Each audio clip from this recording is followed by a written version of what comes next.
차가운 바람이 불자 남자는 몸을 잔뜩 움츠렸다. 술에 취해 반쯤 감긴 눈을 떠보니 돌에 새겨져 있는 아파트 이름이 보였다. 붉은색 페인트로 칠해진 글자를 확인하고 나서 고개를 떨어뜨렸다. 차갑게 식어있는 회색빛 보도블록이 방향을 못 잡아 이리저리 흔들리고 있었다. 배를 탄 듯한 어지럼증에 다리가 휘청거렸다. 그래도 남자는 안간힘을 쓰며 입구를 지나 저 멀리 백삼동을 향해 걸어갔다. 새벽 공기를 맞아 양쪽 뺨이 붉게 물든 아줌마는 백일동 앞에서 배달할 우유와 요구르트 등을 정리하고 있었다. 그녀는 이마에 땀을 훔치며 물건을 동별로 나누고 있었다. 추운 날씨임에도 불구하고 그녀의 웃옷은 아주 얇았다. 옷깃을 여미던 남자는 그런 아줌마의 노동엔 관심도 없는지 그저 앞만 보고 비틀비틀 걸어갈 뿐이었다. 잠을 이기지 못해 꾸벅꾸벅 졸고 있는 백이동 경비원을 지나 드디어 백삼동 경비실 앞에 도착했다. 불은 켜져 있지만 안에는 아무도 앉아있지 않았다. 문에 걸려있는 플라스틱 안내판에는 순찰 중이라고 적혀 있었다. 남자는 경비실이 비어있는 이유를 이제야 알았다는 듯 고개를 끄덕거리며 엘리베이터를 향해 걸어갔다. 엘리베이터는 마침 1층에 서 있었다. 버튼을 누르자 불안하게 덜컹거리더니 양옆으로 문이 열렸다. 안으로 들어가 4층 버튼을 눌렀다. 또다시 덜컹거리며 문이 닫히고 나서 위로 움직이기 시작했다. 마치 비행기를 탔을 때와 비슷한 느낌의 오장육부가 밑으로 쏠리는 것 같았다. 층수를 표시하는 숫자가 3개로 겹쳐 보였다. 안경을 잊어먹은 건 아닌지 손으로 눈 주위를 더듬어 확인해 보았다. 익숙한 느낌이 손가락 끝에 닿았다. 안심이 되면서도 또다시 술에 취했다는 사실에 짜증이 났다. 숫자가 4로 바뀌었다. 문이 열렸다. 어두컴컴한 복도로 나가 405 앞으로 걸어갔다. 엘리베이터 문이 닫히면서 복도의 등이 자동으로 켜졌다. 무사히 도착했다는 생각에 한시름 놓으며 주머니에서 열쇠를 꺼냈다. 파지직하는 소리와 함께 불이 꺼졌다. 한순간에 주위가 어두워졌다. 아직도 고치지 않았어, 젠장. 혀 꼬인 목소리로 중얼거리며 문고리를 잡았다. 어두운 곳에서 열쇠 구멍을 찾기란 쉬운 일이 아니었다. 남자는 아예 눈을 감고 손가락으로 여기저기를 훑으며 구멍을 찾았다. 비슷한 걸 찾았는가 싶으면 아니고 아닌가 싶으면 거기가 맞는 경우가 몇 차례 지나고 나서야 열쇠를 넣을 수 있었다. 문을 열고 집으로 들어간 남자는 냅다 화장실로 뛰어갔다. 화장실 문을 열어젖히고 안으로 들어간 남자가 변기에 머리를 들이미는가 싶더니 음식물을 토해내기 시작했다. 위에게 시큼한 맛과 냄새가 가시기도 전에 그는 몇 번을 더 변기에 머리를 쳐박았다. 정신이 혼미해질 정도로 토한 그가 배를 움켜잡은 채 변기에 물을 내리고 난 뒤였다. 불을 켜지 않아 어두운 화장실 어딘가에서 귀뚜라미 울음소리가 들려왔다. 가을에 정취라고 여길 만한 소리였지만 그에겐 단지 소음일 뿐이었다. 아무리 듣기 좋은 소리라도 똑같은 걸 계속 듣다 보면 공해로 변하기 마련이었다. 남자는 이번에야말로 소리의 진원지를 찾아내리라 생각하며 피곤한 몸을 꿈틀거렸다. 여기서 놈이 울기 시작한 건 6일 전부터였다. 어떤 경로로 어떻게 들어왔는지 알 수가 없었다. 평지가 아닌 4층임에도 놈은 이곳에 터를 잡았다. 처음 이틀은 그저 신기할 따름이었다. 뭔지 모를 큰 행운이 생길 것 같은 기분도 들었다. 터를 잡은 지 3일째 되던 날 귀뚜라미의 습성에 대해 알고 싶어졌다. 울음소리에 슬슬 짜증이 나기 시작한 남자는 인터넷으로 놈에 대한 정보를 검색해 보았다. 그 결과 귀뚜라미가 잡식성이라는 사실을 알아냈다. 이런 곤충들은 대개 풀만 먹고 사는지 알았는데 사실은 전혀 그렇지가 않았다. 귀뚜라미는 잡식성으로 사람이 먹다 버린 음식 찌꺼기나 작은 벌레도 먹는다는 설명이었다. 진실을 알고 난 뒤에도 남자는 아파트와 귀뚜라미를 연관짓기가 너무나 어려웠다. 곧 없어질 거라는 경비원의 말을 믿고 기다려봤지만 놈은 이미 화장실에 자리를 잡아가고 있었다. 짜증은 났지만 최대한 좋은 쪽으로 생각해 보려고 애를 썼다. 어린 시절 친구들과 함께 어울려 곤충 채집을 하던 때의 추억에 잠겨보기도 했다. 그렇게 4일째 되던 날까지는 참을 만했다. 5일째 되던 어제 토요일 아침에 드디어 일이 터지고 말았다. 여느 아침과 다를 바 없이 방에서 일어나 헝클어진 머리카락을 극적거리며 화장실에 들어가 세수와 양치질을 하고 나서 습관처럼 변기에 앉았다. 긴장감이라곤 전혀 없이 하품을 하며 멍하니 앉아있는데 남자의 허벅지 위로 놈이 펄쩍 뛰어 올라왔다. 심장이 멎는 듯한 충격에 남자는 비명을 질렀고 그 사이에 놈은 어디론가 사라져버렸다. 마술 같은 장면이었다. 분명히 자신을 놀라게 한 것이 앞에 있었는데 눈 깜짝할 사이에 사라져버린 것이었다. 갑자기 긴장을 한 탓에 근육이 놀랐는지 그는 잠시 동안 몸을 움직일 수조차 없었다. 잡기만 하면 온몸을 갈갈이 찢어버리고 말 거라는 다짐을 속으로 되뇌고 있을 때였다. 놈이 날개를 마찰시켜 울음소리를 내기 시작했다. 그는 흥분한 마음을 가라앉히기 위해 어린 시절 친구들과 함께했던 추억을 떠올려 보았다. 여름방학이 거의 끝나갈 무렵이었다. 아이들과 함께 뒷산에 놀러가 곤충 채집을 했다. 상쾌한 풀 냄새를 맡으며 메뚜기, 여치, 귀뚜라미 따위를 잡아 네모난 플라스틱 채집통에 집어넣었다. 무지막지한 인간의 힘에 눌려 꼼짝도 하지 못하는 생명체들을 아이들은 호기심 어린 눈으로 관찰했다. 그러던 중 한 아이가 채집통에서 귀뚜라미를 꺼내 자신의 손바닥 위에 올려놓았다. 아이를 중심으로 친구들이 빙 둘러섰다. 친구들 무리 틈에 어린 시절의 남자도 끼어 있었다. 손바닥 위에 귀뚜라미를 올려놓은 아이가 조심스럽게 바닥에 쪼그려 앉았다. 다른 친구들도 아이를 따라 풀밭 위에 자리를 잡았다. 적에게 둘러싸인 귀뚜라미는 죽은 척하는 것인지 미동도 없었다. 마치 곰으로 만든 인형 같았다. 채집통에 갇혀 있을 때는 잘 움직이던 것이 미동도 하지 않자 아이는 친구들의 눈치를 살폈다. 모두 그 작은 생명체가 움직이는 모습을 보고 싶어 했다. 기대에 부응하지 않는 귀뚜라미를 물끄러미 내려다보던 아이가 조망만한 손을 뻗어 놈의 날개를 뜯어냈다. 그러자 놈이 펄쩍 뛰어오르려는 듯 다리를 달싹거렸다. 아이는 놓치지 않기 위해 놈의 뒷다리를 손가락으로 지그시 눌렀다. 땀으로 범벅되었던 몸이 차갑게 식으면서 싸늘한 기운이 그들을 감쌌다. 아이는 친구들을 의식한 탓에 놈의 다리마저 모두 뜯어내고야 말았다. 뜯어낸 날개와 다리가 꿈틀대며 몸통 주위에 널려 있었다. 손바닥 위는 처참한 죽음의 공간으로 변했다. 그것이 남자가 본 최초의 죽음이었다. 늦여름 저녁에 찬바람이 남자를 비롯한 아이들의 뺨을 빨갛게 물들였다. 그 빨간 뺨 위에 있던 눈동자는 순수하게 초롱초롱 빛나고 있었다. 바람이 손바닥에 있던 날개와 다리를 날려버릴 때 놈은 더듬이를 움직이며 애처로운 눈빛으로 아이들을 보았다. 흐르는 콧물을 손등으로 훔치며 자신의 최후를 내려다보던 눈망울들을 놈은 공포라고 생각했을 것이다. 아이들은 너무 쉽게 죽어버린 귀뚜라미의 최후를 바라보며 허무하기 그지없을 따름이었다. 저 멀리서 저녁 먹으라는 소리가 들려왔다. 아이를 둘러쌌던 친구들은 모두 흩어져 집으로 돌아갔지만 남자는 여전히 그 아이 곁에 남아 있었다. 아이는 몸통만 남아있는 손바닥 위를 질리지도 않는지 계속 내려다보았다. 남자가 아이의 등을 살짝 건드렸다. 등지고 앉아있던 아이가 고개를 돌려 그를 쳐다보았다. 아이의 눈에 눈물이 맺혀 있었다. 이거 어떻게 하지? 남자 쪽으로 몸을 돌리며 아이가 물었다. 그에게 내민 손바닥 위에는 싸늘하게 식어버린 귀뚜라미가 놓여 있었다. 아이는 눈물을 삼키며 울먹거렸다. 조금씩 움직이던 더듬이도 이젠 미동조차 하지 않았다. 남자가 아이의 손바닥을 툭 건드렸다. 그냥 버려. 조망만한 손이 어른의 것으로 변했다. 잠을 자고 있던 남자가 화들짝 놀라며 깨어났다. 숨을 몰아쉬며 남자는 자신의 손바닥을 내려다보았다. 손바닥이 마치 자신의 몸이 아닌 것처럼 느껴졌다. 금방이라도 자신의 의지를 무시한 채 제멋대로 움직일 것 같다는 상상에 빠져 있는데 입안에서 시큼한 맛이 느껴졌다. 얼굴을 잔뜩 찡그린 채로 입맛을 다시며 기억을 떠올려 보았다. 화장실에서 여기로 어떻게 왔는지 기억이 나지 않았다. 아주 짧은 거리라서 평상시에는 대수롭지 않게 여겼던 기억이었다. 다리에 힘이 빠져 벽에 몸을 의지한 채 침대까지 걸어와 쓰러졌거나 혹은 쓰린 속을 움켜잡고 기어왔을지도 모르겠다. 고통스러운 표정으로 바닥을 기는 모습이 생각만 해도 가관이었다. 천장이 보이게 똑바로 누워있던 남자가 몸을 옆으로 움직여 비스듬히 누웠다. 19인치 텔레비전과 컨버터가 보였다. 언제부턴가 케이블 방송을 보려면 저 컨버터라는 장치가 필요하게 되었다. 왜 그런지는 자세히 알 수 없었다. 다만 아날로그 방식으로 전송하던 예전과 달리 이제부터는 디지털 방식으로 바뀌었기 때문이라는 게 케이블 방송사 측의 주장이었다. 그들은 컨버터로 연결해 놓아야 앞으로도 계속 방송을 볼 수 있다고 협박에 가까운 통보를 해왔다. 일방적인 통보에 화가 났지만 텔레비전을 보지 않을 수는 없었기에 그는 약간의 보증금을 지불하고 컨버터를 설치했다. 텔레비전과 컨버터를 모두 제어할 수 있는 통합형 리모컨이 장치와 함께 배달되어 왔다. 리모컨 사용 방법을 듣고 난 뒤 비로소 디지털 방송을 시청할 수 있었다. 채널을 빠르게 바꿔보면서 남자는 모든 걸 용서하고 이해하기로 했다. 전보다 많아진 채널과 깨끗해진 화질에 만족했기 때문이었다. 역시 사람을 바보로 만드는 데는 텔레비전만큼 효과적인 것도 없다는 사실을 새삼스레 다시 깨달았다. 처음 컨버터를 설치했을 때도 지금처럼 비스듬히 누운 자세로 텔레비전을 보았다. 남자는 머리 위로 손을 뻗어 통합형 리모컨을 찾았다. 더듬거리던 손이 몇 번의 실패를 거듭하다가 드디어 리모컨을 잡았다. 먼저 텔레비전을 켜자 파란색 화면이 알람 소리와 함께 나왔다. 어두운 방이 순간 파란빛으로 가득 찼다. 아무것도 나오지 않는 화면을 멍하니 바라보았다. 초자연적인 무언가가 저 화면 속에서 여기로 넘어올 것 같아 소름이 돋았다. 남자는 코를 훌쩍거리며 컨버터도 켰다. 파란색 화면 위로 지역 방송국이 제작한 어설픈 오락 프로그램이 나왔다. 조잡하게 만들어진 영상 위로 아줌마들의 쩌렁쩌렁한 웃음소리가 터져나왔다. 남자는 얼굴을 찡그리며 채널을 돌렸다. 화면 조정 중인 공중파 방송 채널이 빠르게 넘어갔다. 종교와 관련된 채널이 줄줄이 나오다가 증권 및 경제와 관련된 채널로 이어졌다. 각종 도표와 화폐 단위가 눈앞에서 아른거렸다. 꿈에서도 보기 힘든 액수의 돈을 아무렇지도 않게 내뱉고 있는 몇 개의 채널을 넘기자 드디어 그가 보려던 영화 채널이 나왔다.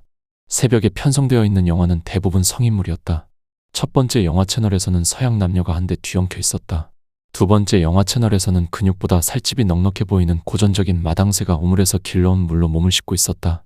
세 번째 영화 채널에서는 영화가 아닌 이종격 투기가 나오고 있었다. 근육질의 두 사내는 아무리 봐도 현실적이지가 않았다.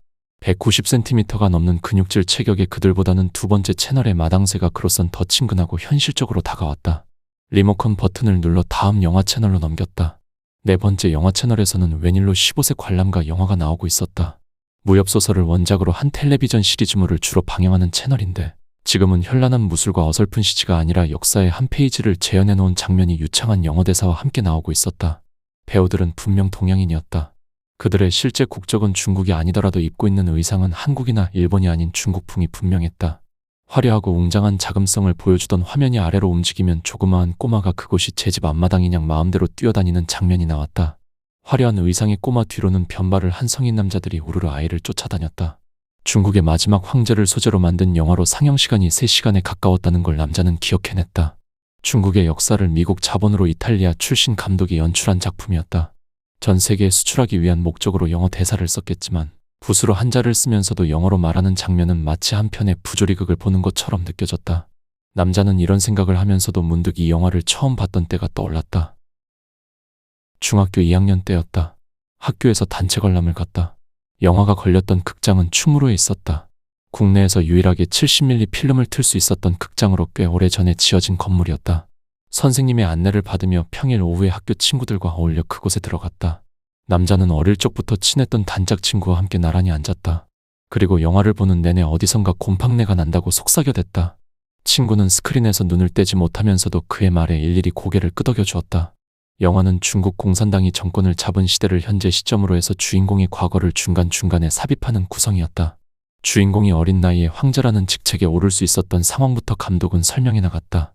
그 장면들 중 아무것도 모르는 어린 황제의 즉위식은 그야말로 장난기 어린 축제처럼 묘사되었다. 그렇게 한나라의 황제가 된 주인공이 옥좌에 앉아 뭔가를 가지고 노는 장면이 나왔다. 어린 황제는 귀뚜라미를 손바닥에 올려놓고 장난을 치다가 인기척을 느끼곤 작은 통에 그걸 넣어 옥좌 밑에 숨겨놓았다. 남자는 단체 관람을 할 때 그 장면을 보면서 극장 의자가 불편하다고 투덜댔었다. 곰팡내가 나고 의자가 불편하다며 쉴 새 없이 투덜대는 걸 아무런 불평 없이 받아주었던 그때 그 단짝 친구가 어제 오후 남자에게 연락을 했다. 아침에 있었던 소동 때문에 남자는 회사에 지각을 했다. 5일째로 바뀐 다른 회사와 달리 그의 직장은 토요일에도 일이 있었다. 지각을 한 탓에 아침부터 상사의 눈치를 보며 오후 시간까지 견딜 수밖에 없었다. 모두 퇴근을 하고 난 뒤에도 남자는 밀린 업무를 처리하느라 정신이 없었다. 토요일 오후에 텅 빈 사무실에서 조금이라도 빨리 나가기 위해 남자는 모니터와 서류를 열심히 번갈아 보았다. 작업 파일을 저장시켜 놓고 나서 다른 서류를 들춰보려 할 때였다. 회사 전화기가 요란하게 울렸다. 남자는 서류를 들여다보며 전화를 받아 자신의 근무지와 신분을 밝혔다. 너희 회사는 토요일도 없냐? 뭔 일이 그렇게 많아? 그의 단짝 친구인 이 작가가 특유의 걸걸한 목소리로 비꼬듯 말했다. 일은 무슨, 우리 같은 봉급쟁이들 하루라도 더 부려먹겠다고 환장을 한 거지. 그런데 웬일이야? 토요일 오후에 회사로 연락을 다 하고. 남자는 물어보지 않아도 될 걸 괜히 한마디 덧붙여 의중을 떠보았다. 술이나 한잔 하자고 연락했지 뭐. 별일이 있어서 연락했겠냐? 이렇게 말한 이 작가는 뒤이어 저녁 6시에 단골 포장마차에서 만나자는 약속을 하고 전화를 끊었다. 친구인 이 작가의 일방적인 약속에 남자도 일단 그렇게 하자고 대답은 했지만 한 가지 꼭 해야 할 일 때문에 조금은 망설여졌다. 아침에는 출근을 하느라 시간이 없었으나 집에 돌아가면 반드시 놈을 잡아 없애리라 온종일 다짐하고 있었다. 그는 잠시 고민하다가 맞은편 벽에 걸려있는 시계를 보았다. 검은색 둥근 시계가 5시를 가리키고 있었다. 이 작가와 약속한 포장마차에 늦지 않게 도착하려면 당장 자리에서 일어나야 했다. 각종 차트 및 숫자로 채워진 컴퓨터 모니터와 서류 뭉치를 번갈아 보며 약속 시간을 되뇌다가 아무도 없는 적막한 사무실 안을 둘러보았다. 갑자기 될 대로 되라는 심정으로 몸이 움직이기 시작했다. 손은 어느새 정리되지 않은 서류 뭉치를 가방 안에 쑤셔넣고 있었다. 시계를 보며 일어선 남자가 문을 향해 걸어갔다. 대리석 바닥에 구두 밑창이 닿을 때마다 심장을 옥죄는 듯한 발소리가 들렸다. 몸은 그렇게 움직였지만 마음은 역시 편치 않은 모양이었다. 회사에서 나온 그는 곧바로 택시를 타고 포장마차로 향했다. 한 달 만에 다시 찾은 그곳은 주말 저녁임에도 손님이 없어 썰렁한 분위기였다. 혼자 앉아있던 이 작가는 벌써 소주잔을 기울이고 있었다. 왔냐? 덤덤한 표정으로 이 작가가 남자를 보았다. 의례적인 인사를 주고받고 나서 둘은 넓은 테이블로 자리를 옮겼다. 안주를 요리하는 소리가 지글지글 들리면서 포장마차 안이 금세 연기로 뒤덮였다. 그들이 시킨 안주는 낙지볶음이었다. 낙지를 볶을 때 쓰는 양념 냄새가 연기와 함께 매콤하게 퍼져나왔다. 그 냄새는 좋았지만 연기는 정말 별로였다. 둘은 연기 때문에 눈물을 찔끔거리면서도 서로의 잔에 소주를 채워주었다. 이 작가가 먼저 소주를 마신 뒤 잔을 내려놓았다. 가을이라면서 아직도 낮에는 꽤 후텁지근하네. 그가 말하는 동안 남자가 뒤이어 잔을 피웠다. 그러게 말이다. 추석이나 지나야 가을다워질런가 봐. 이 작가의 말을 받은 남자는 사례가 들렸는지 잔기침을 해대면서도 기본 안주로 나온 어묵 국물을 숟가락으로 떠먹었다. 그의 말처럼 가을답지 않게 낮에는 제법 더운 날씨가 계속되고 있었다. 후텁지근한 날씨 탓에 저녁쯤 되면 땀에 젖은 와이셔츠가 몸에 착 달라붙어 있기 일쑤였다. 해가 떨어지면 낮과 달리 서늘한 바람이 불었다. 오후 내내 흘린 땀이 식으면서 으스스 소름이 돋기도 했다. 춥니? 팔에 닭살이 돋았네. 소름이 돋은 남자의 팔을 가리키며 이 작가가 말했다. 남자는 반소매 와이셔츠를 입기엔 추운 날씨라고 생각하며 잔을 피웠다. 좀 서늘하네. 역시 밤이 되면 가을 같긴 해. 제법 찬바람도 불고 말이야. 남자의 말처럼 서늘한 바람이 둘을 스치고 지나갔다. 이렇게 바람 부는 날에는 노친내에 노만기가 더 도지곤 하는데 병원에서 잘 지내는지 모르겠다. 소주를 입 안에 털어넣으며 이 작가가 말했다. 남자는 맞은편에 앉아있는 그의 얼굴을 자세히 훑어보았다. 누군가를 걱정스러워하는 표정 너머로 얼굴이 예전과 달라 보였다. 넉넉한 덩치에 서글서글하니 사람 좋아 보이던 그의 얼굴이 언뜻 누렇게 뜨고 홀쭉해져 있었다. 유난히 붉어져 나온 이 작가의 광대뼈를 바라보며 남자는 무슨 걱정 때문에 저럴까 궁금해졌다. 외할머니는 어떠셔? 남자가 슬쩍 넘겨짚듯이 그에게 질문을 던져보았다. 입원하신 지 꽤 됐는데 상태가 그저 그래. 이 작가의 힘 빠진 목소리가 안쓰럽게 느껴졌다. 추측대로 그는 외할머니를 걱정하느라 저리도 힘들어하고 있었던 것이다. 남자는 단짝 친구는 역시 달라도 뭐가 달라야 한다고 생각하면서 그의 잔을 채워주었다. 사실은 오늘 내일 하시나 봐. 지금 당장이라도 안 좋은 소식이 올 수 있을 정도로 말이야. 이번엔 이 작가가 남자의 잔에 소주를 따라주었다. 어려운 부탁일 수도 있지만 그렇게 되면 꼭 와줄 거지? 당연히 가야지. 그런데 너 혹시 그거 부탁하려고 오늘 이런 자리를 만든 거냐? 어처구니 없어 하는 남자의 질문에 그가 얼굴을 붉히며 고개를 끄덕였다. 자식도 참 아무리 회사 일이 바쁘더라도 반드시 가야지. 임마. 남자는 이렇게 호언장담하고 나서 잔을 비웠다. 나야 뭐 하루 종일 방에 처박혀서 글이나 쓰니까 언제라도 시간을 낼 수 있지만 너 같은 회사원들은 평일에 시간 내기가 어려울 것 같아서 말이야. 다행히 주말에 상을 당하면 걱정을 안 하겠는데 평일이라면 아무래도 부탁하기가 그럴 것 같아서. 술을 마셔서가 아니라 쑥스러워서 붉게 변한 얼굴로 이 작가가 말했다. 나 같은 봉급쟁이들도 그런 날엔 하루쯤 월차를 낼 수 있어. 어떻게 소설 쓴다는 글쟁이가 그런 것도 모르냐? 쓸데없이 그런 걸로 걱정하지 마. 괜히 얼굴 상한다. 남자가 그의 얼굴을 가리키며 장난스럽게 대꾸했다. 이 작가는 그제야 미소를 지어 보였다. 그러고 나서 고맙다는 말을 연거푸 3번이나 반복했다. 다시 한 번 더 서로의 우정을 확인하며 잔을 채웠다. 마침 그들이 안주로 시킨 낙지볶음이 나왔다. 주인이 들고 온 접시에는 빨갛게 구워진 낙지가 수북이 쌓여 있었다. 남자는 꼬물꼬물 움직일 것 같은 낙지다리를 젓가락으로 집어들었다. 양념의 불빛이 반사돼 윤기가 자르르 흘렀다. 아무튼 여기는 낙지볶음 하나는 끝내줘. 말하고 나서 남자가 군침을 꿀꺽 삼켰다. 둘은 질긴 듯 부드러운 낙지를 씹으며 소주를 한 병 더 시켰다. 가을밤의 찬바람도 더 이상 차갑게 느껴지지가 않았다. 서로를 이해하고 위해줄 수 있는 친구가 있다는 사실만으로도 마냥 행복한 시간이었다. 적어도 놈의 소리가 들리지 않았다면 기분이 잡칠 이유가 없었던 주말 밤이었다. 이 작가의 잔을 채워주려는데 귀뚜라미 울음소리가 들려왔다. 가을밤에 당연히 들을 수 있는 소리였지만 남자에겐 예사롭지가 않았다. 아침에 당했던 일이 떠올라 남자는 들고 있던 술잔을 테이블 위에 3개 내려놓았다. 그 모습에 놀란 이 작가가 멍하니 남자를 쳐다보았다. 이 작가는 오랜만에 들어보는 정겨운 소리에 귀를 기울이던 참이었다. 갑자기 왜 그래?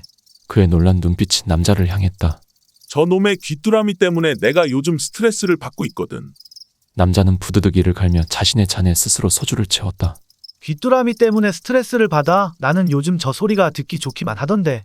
자작을 하는 남자의 손에서 병을 빼앗은 이 작가가 잔에 남은 부분을 마저 채워주었다. 남자는 잔을 비우고 나서 크게 한숨을 내쉬었다. 땅이 꺼져라 한숨을 내쉬고 나서 그는 자신이 요 며칠 동안 겪었던 놈과의 일을 이 작가에게 속속들이 털어놓았다. 인터넷에서 찾은 자료 중 귀뚜라미가 잡식성이라는 사실을 말할 땐 이 작가도 미처 알지 못한 듯 놀라는 눈치였다. 이런저런 얘기를 꺼내놓다가 아침에 있었던 소동이까지 이르렀다. 남자는 자기가 하는 얘기에 완전히 빠져들었다. 그래서 놈을 잡으려고 하는데 시간을 보니까 벌써 출근 시간이 됐더라고. 회사만 아니었어도 놈은 벌써 갈갈이 찢어졌을 거야. 남자가 하는 얘기에 이 작가도 고개를 끄덕거리며 이해하겠다는 반응을 보였다. 그런 상황이었다면 나도 짜증이 났을 것 같아. 그런데 말이야. 예전에 우리가 어렸을 때 뒷산에서 곤충 채집하던 거 기억나니? 당연히 기억나지. 자주 갔었는데. 남자는 그때를 회상해 보려는 듯 먼 곳을 바라보았다. 언젠가 반 친구들하고 놀러 갔을 때였어. 차분하게 가라앉은 목소리로 이 작가가 얘기를 시작했다. 곤충 채집한다고 이리저리 뛰어다니고 있었는데 어느 순간 한 아이 주위로 애들이 모이더라고. 나도 궁금해서 거기로 가봤지. 중심에 있던 아이는 자기가 잡은 귀뚜라미를 채집통에서 꺼내 손바닥 위에 올려놓았어. 그리고 날개부터 다리까지 하나하나 뜯어내기 시작했지. 진짜로 무언가를 뜯어내는 듯한 신용을 해보이며 이 작가가 남자를 쳐다보았다. 날개와 다리가 뜯겨져 나간 귀뚜라미는 긴 더듬이를 까딱거리면서 살려고 발버둥쳤어. 하지만 그 마지막 몸부림도 천천히 잦아들더군. 더듬이가 힘없이 툭 떨어졌어. 그게 내가 본 첫 번째 죽음이었지. 이 작가의 얘기를 듣던 남자가 고개를 갸우뚱거렸다. 그런 짓을 했던 게 너 아니었어? 난 그렇게 기억하는데. 고개를 갸우뚱한 채로 남자가 말했다. 친구들한테 둘러싸여 있었던 건 내가 아니라 너였어. 귀뚜라미 때문에 스트레스를 받는다고 하니까 갑자기 그때 일이 떠오르네. 신경 쓰지 마. 신경 쓰지 말라는 이 작가의 마지막 말이 남자로선 매우 거슬렸다. 그는 누렇게 뜬 이 작가의 얼굴을 살짝 노려보았다. 누런 얼굴빛이 점점 진해지기 시작한 건 바로 그 순간부터였다. 점점 진해진 얼굴빛이 어두운 갈색으로 변했다. 동시에 양쪽 뺨 부분을 중심으로 불규칙한 모양의 점이 생겨났다. 점이 어느 정도 얼굴을 뒤덮고 나자 이 작가의 눈과 입이 곤충의 그것처럼 뭉그러지기 시작했다.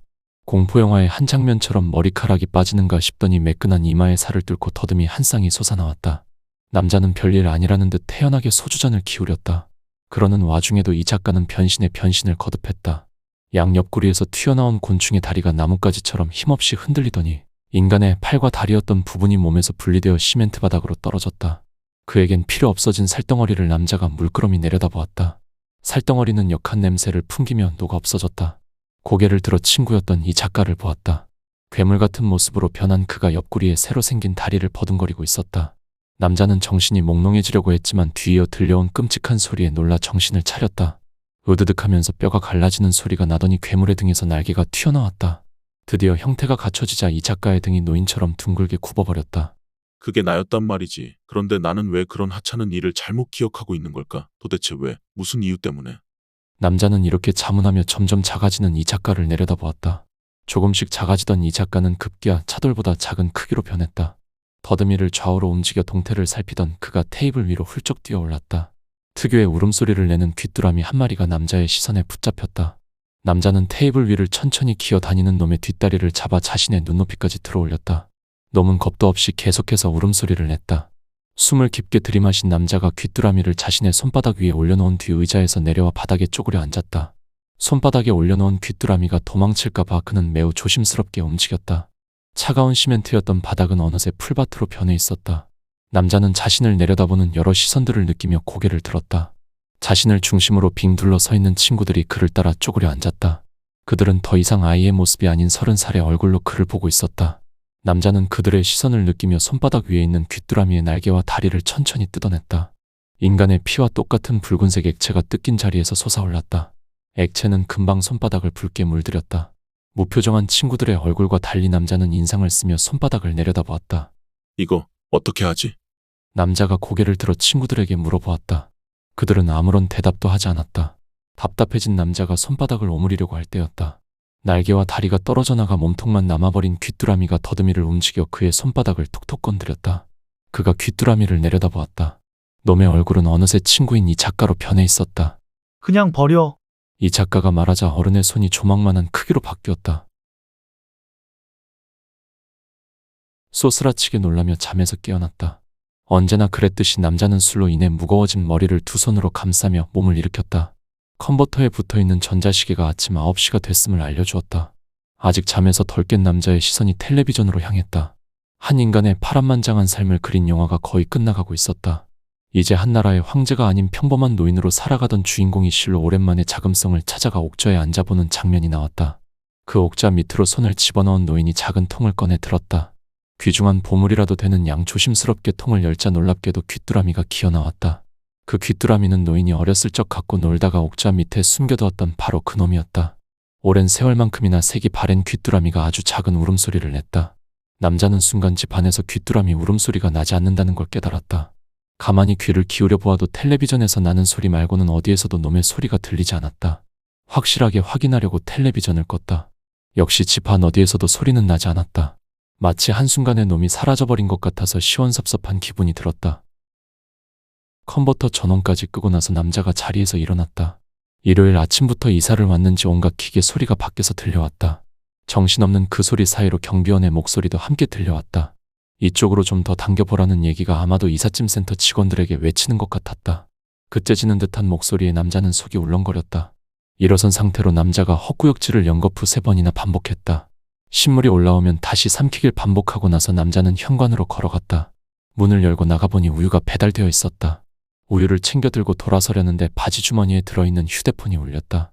휴대폰을 꺼내 발신자를 확인해보니 어제 만났던 단짝 친구 이 작가였다. 아무 생각 없이 하품을 하며 전화를 받으려고 하는데 어떤 불길한 예감이 남자의 뒤통수를 후려쳤다.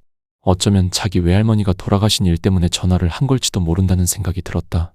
아니면 단순한 안부전화일지도 모르지만 여하튼 지금 당장은 받기가 좀 곤란했다. 일요일 아침부터 곡소리를 들으며 우울하게 일주일을 시작하고 싶지는 않았다. 그에겐 늦잠을 잤었노라 핑계를 대면 그만이었다. 남자는 오후 늦게 전화해 보리라 생각하며 부엌으로 걸어갔다. 냉장고 문을 열고 우유를 넣으려는데 아랫배가 슬슬 아파오기 시작했다. 배를 움켜잡은 채 화장실로 뛰어갔다. 활짝 열린 화장실 문 너머로 변기 뚜껑이 닫혀있는 게 보였다. 남자는 평상시에 변기 뚜껑을 닫아놓지 않았다. 이상하다고 생각하면서도 일단 급한 일부터 해결하자는 생각에 뚜껑을 확 열어젖혔다. 변기 안에 갈갈이 찢어진 귀뚜라미 한 마리가 둥둥 떠다니고 있었다. 날개와 다리가 떨어져 나간 몸통은 마치 고무인형 같았다. 혹은 작은 차돌처럼 보이기도 했다. 어느 쪽이든 남자는 급하게 해결해야 할 볼일이 있었다. 몸을 휙 돌린 그가 변기에 앉았다. 아랫배에서 오물이 빠져나가는 소리를 들으며 남자는 끊어졌던 필름 중 일부분이 귀뚜라미 잔해와 연관되어 있다는 걸 기억해냈다. 완전히 빠져나간 한 덩어리의 오물이 아래에 고여있는 물로 떨어졌다. 앞으로 이곳에서 귀뚜라미 울음소리를 들을 수 없다는 사실에 남자는 슬며시 미소를 지었다.